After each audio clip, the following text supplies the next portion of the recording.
Ogham is a unique and ingenious writing system among the writing systems of the world. It's unique for two reasons. On the one hand, it's like a barcode. It consists of sequences of strokes or notches along a stem line of an object. And secondly, it was created as a three-dimensional writing system, not like the two-dimensional writing systems that we use ourselves.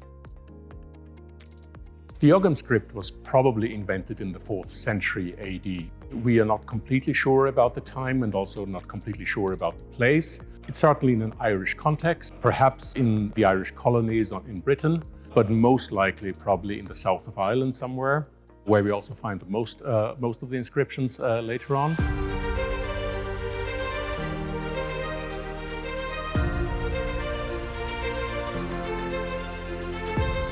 The project is a collaboration between the University of Glasgow and the University of Maynooth. It's funded jointly by the Irish Research Council and the UK's Arts and Humanities Research Council, and it runs for 3 years. And our aim is to bring a range of digital technologies and techniques to bear on understanding, improving our understanding of all things Ogham. So all kinds of inscriptions, manuscripts, all kinds of things written in the Ogham script. One of the main aims of the project is to create an online database of all examples of the Ogham script in Ireland and in Britain, and that's a total of over 600 different items, mostly stone monuments, but also portable objects and some examples written in the margins of manuscripts. And we're going to be adding our 3D models to this database so that they're open for anybody to study, whether their interest is archaeological or linguistic, or whether they're from a local area and would like to find out more about the Ogham where they are. All of the 3D data captured in the field, we wanted to make this available, freely available online. So we developed an open access website where people could go and download the 3D models, but they can also find out about the inscriptions, the stones and the sites where they're found. And all of the information is encoded in XML so that it is machine readable as well as human readable, which makes the data searchable under various headings.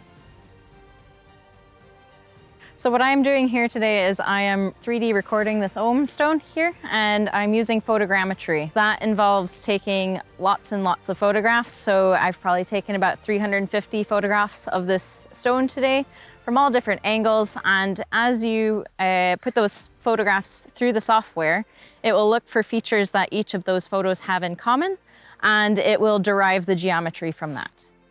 So one of the uses of the 3D data is that you can actually use it to 3D print miniature replicas of the stones. So Ogham script doesn't just survive on stone monuments. We also have many examples of the writing system in manuscript sources dating from as early as the 9th century all the way up to the modern period.